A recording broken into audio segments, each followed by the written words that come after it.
देवर्षि, देवर्षि। नारायण नारायण। सावधान देवराजेंद्र, सावधान। यदि आप इसी प्रकार नृत्य और गान में मग्न रहे तो ये स्मरण रहे कि हाथ में आया हुआ ये इंद्रासन पुनः हाथ से निकल जाएगा। देवर्षि, देवराज, संकट सर पर पांव रखकर खड़ा हो और हम भोग विलास में डूबे रहे तो हमसे अधिक अविवेकी और अदूरदर्शी और कौन हो सकता है। देवराज, क्या आपने ये सोच लिया है कि हाथ से स्वर्ग जाने के बाद तारकासुर मौन बैठा रहेगा, हम पर पुनः आक्रमण नहीं करेगा? देवर्षि, आप तारकासुर में इतना साहस शेष नहीं है कि वो स्वर्ग पर आक्रमण कर सके। तो आप इस भ्रम में निश्चिंत होकर आमोद प्रमोद में खोए हुए हैं देवराज, परंतु भ्रम में पड़कर आप इस सत्य को भूल रहे हैं कि तारकासुर का वध शिवपुत्र के हाथ है। मुझे आप सभी के इस अद्भुत आचरण पर विलास में डूबे रहने और भयभीत होने के अतिरिक्त अन्य कुछ भी नहीं कर सकते आप। क्या करें? शिव की भांति ओजस्वी और तेजस्वी अवश्य होंगे। ऐसा ही है, वे शक्ति और शिव के अंश हैं, इसीलिए संपूर्ण है। इस समय वे नक्षत्र लोक में 6 कृतिकाओं की छत्र छाया में पल रहे हैं। नक्षत्र लोक में? क्यों? वहां क्यों? उन्हें तो कैलाश पर होना चाहिए। देवराज, यदि आपको मेरी वाणी पर विश्वास नहीं है तो आप स्वयं जाकर देख लें नक्षत्र लोक। नारायण नारायण। स्वामी, आपको देवर्षि की बात पर अविश्वास नहीं करना चाहिए। शीघ्र ही विश्वास भी तो नहीं होता देवी।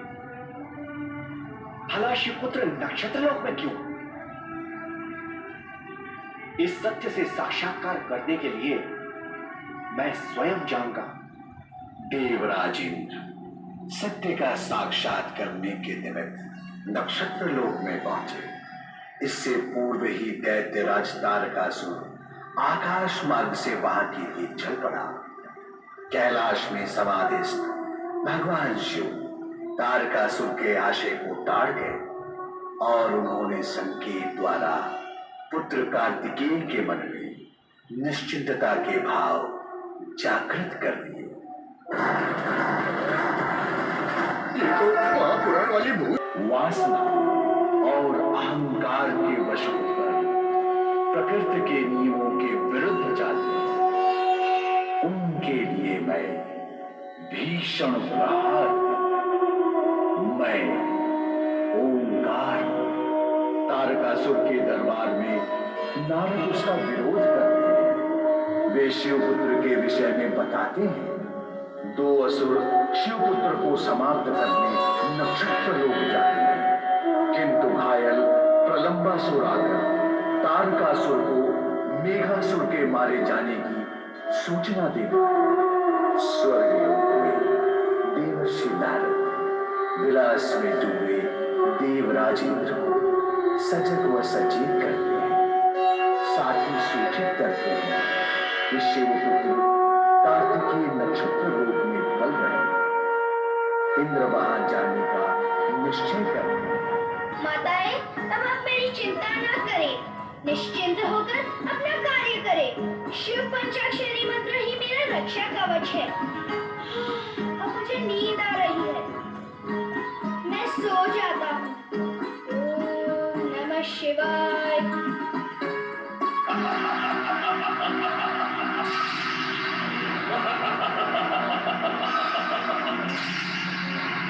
कहाँ है शिवपुत्र, जिसने हमारे सेनापति को मृत्यु के घाट उतारा है? कहाँ है शिवपुत्र? कहाँ है वो शिवपुत्र? वो शिव के रक्षा कवच में सोया हुआ है। यही है वो शिवपुत्र, यही है।